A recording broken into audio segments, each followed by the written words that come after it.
Quase tudo que se fala sobre buraco negro começa errado. Não porque as pessoas não saibam fórmulas, mas porque começam pelo lugar errado.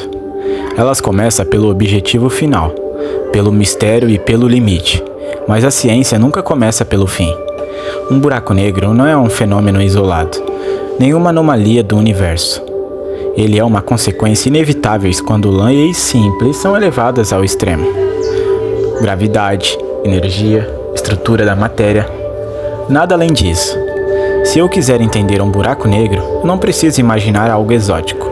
Eu preciso acompanhar com vigor e paciência uma sequência lógica de eventos que começa de forma extremamente comum. Essa sequência começa com uma estrela. Então, o que é uma estrela? Existe uma confusão básica que precisa ser eliminada logo no início. Estrela não são fogo. Fogo é química. É elétrons mudando de níveis de energia, liberando uma quantidade limitada de energia. Uma estrela funciona em outro regime físico, como explica Hans Bethe, prêmio Nobel que descreveu matematicamente a fusão estelar.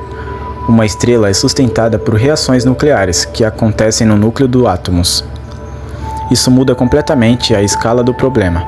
A vida inteira de uma estrela é governada por um equilíbrio simples, mas brutal.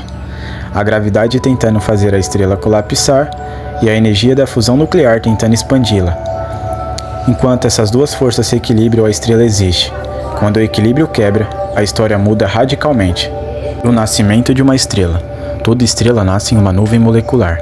Essas nuvens descritas em detalhes em livros como Introduction to Modern Astrophysics, de Carol Oastly.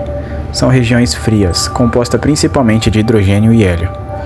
Em algum ponto, uma perturbação, uma onda de choque, a passagem de outra estrela faz uma região da nuvem ficar mais densa. E a gravidade começa a vencer. A matéria cai sobre si mesma, sem explosão, sem drama. À medida que a nuvem colapsa, a temperatura sobe. Esse objeto inicial é chamado de protoestrela. Quando o núcleo atinge dezenas de milhões de graus, os prótons conseguem vencer a repulsão elétrica entre cargas positivas, e a fusão nuclear começa e a estrela nasce. E aí acontece a famosa fusão nuclear. No Sol, o principal processo é o ciclo próton-próton. 4 núcleos de hidrogênio acabam se transformando em um núcleo de hélio. Mas algo fundamental acontece nesse processo. A massa final é ligeiramente menor que a massa inicial. Essa diferença transforma energia conforme a equação, que é E é igual a m vezes c ao quadrado. Ou, melhor falando, a energia é igual a massa multiplicada pela velocidade da luz ao quadrado. O E é a energia, o m é a massa convertida e o c representa a velocidade da luz. Como c ao quadrado é um número gigantesco, uma quantidade minúscula de massa sustenta uma estrela por milhões de anos. Como Feynman explica em The Character of Physical Law, não existe escolha. A física força esse resultado. E é importante ressaltar que as estrelas não param no hélio. Um erro comum é achar que a fusão nuclear termina no hélio. E isso só vale para estrelas pequenas. Estrelas massivas continuam. Quando o hidrogênio acaba no núcleo, a gravidade comprime o centro novamente e a temperatura sobe. O hélio começa a fundir, formando carbono, depois carbono, oxigênio, oxigênio, neônio, magnésio, até que chegue ao ferro. Como descrito em A Brief History of Time de Hawking, a estrela se transforma numa estrutura em camadas, como uma cebola cósmica. Cada etapa dura menos tempo e o processo se acelera. O ferro é especial, não por acaso, mas por física nuclear. O ferro possui um núcleo mais estável da tabela periódica. Fundir o ferro não libera energia. Quando o núcleo da estrela se torna predominante, o ferro, a pressão nuclear desaparece, a gravidade vence. Esse é o ponto sem retorno. O núcleo colapsa em frações de segundos. Elétrons são forçados a se combinar com prótons, formando nêutrons.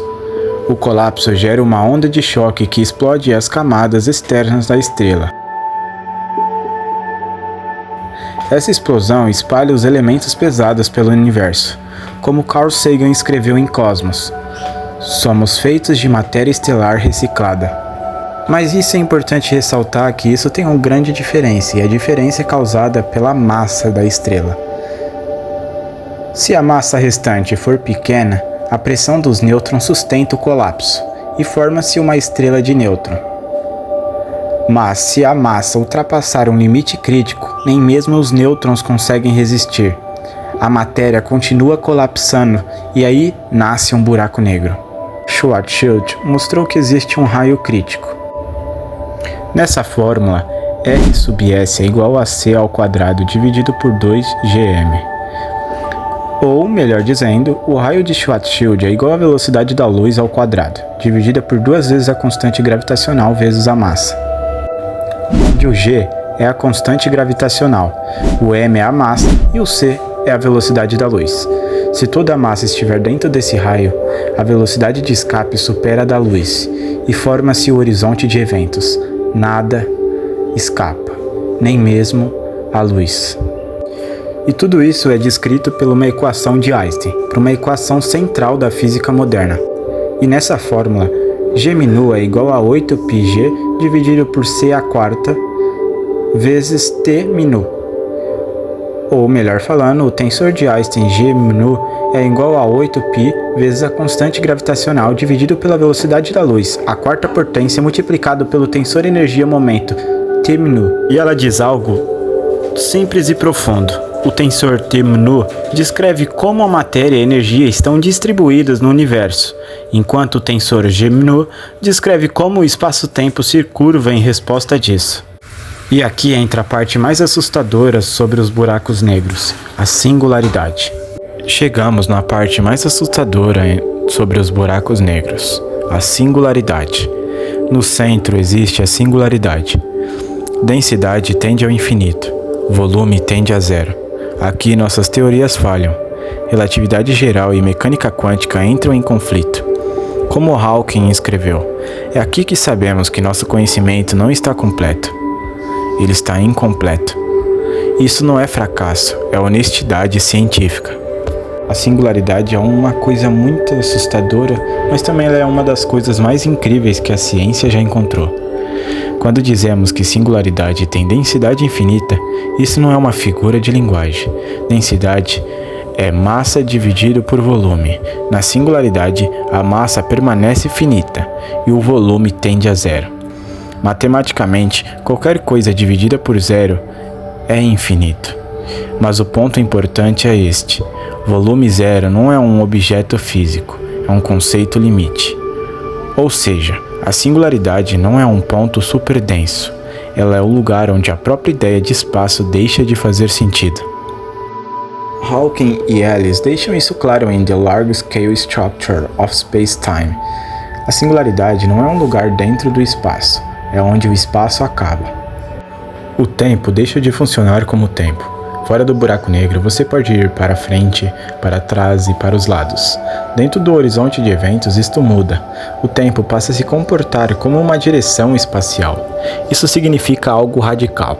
Cair em direção à singularidade é tão inevitável quanto ir para o futuro. Você não pode parar, não pode desviar e não pode esperar. Kip Thorne explica isso em Black Holes and Time Warps.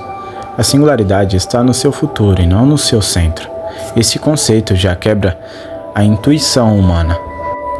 As equações dão respostas sem sentido físico. Quando você resolve as equações da relatividade perto da singularidade, aparecem coisas como curvatura infinita, tempo próprio zero, trajetórias que terminam abruptamente, mas a física não aceita infinitos como respostas finais. Infinito em física significa que a teoria parou de funcionar aqui. Roger Penrose enfatiza isso. Singularidades não são objetos reais descritos pela teoria, são sinais de que a teoria é incompleta. Segundo a relatividade geral, toda a massa que formou a estrela, toda sua história física, toda a energia envolvida, acabaria concentrada na singularidade.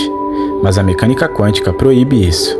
Ela impõe limites fundamentais: incerteza, quantização, escala mínimas como o comprimento de Planck.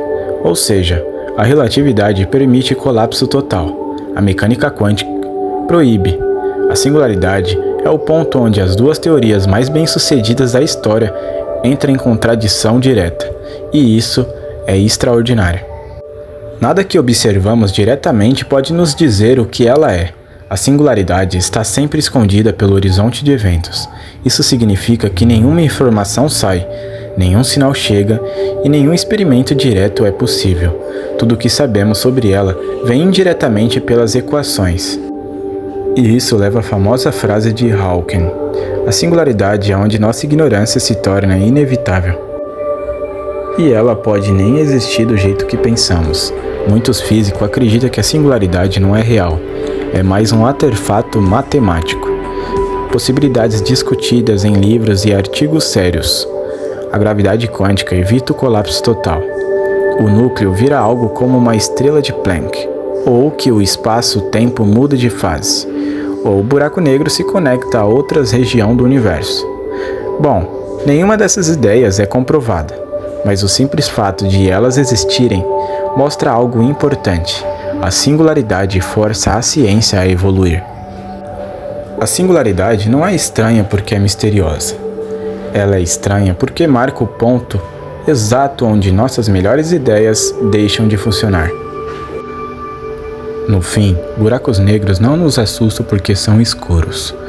Eles nos assustam porque mostram o quão longe a curiosidade humana já chegou e o quanto ainda falta. Enquanto houver perguntas sem resposta, a ciência continua viva e o universo ainda está falando.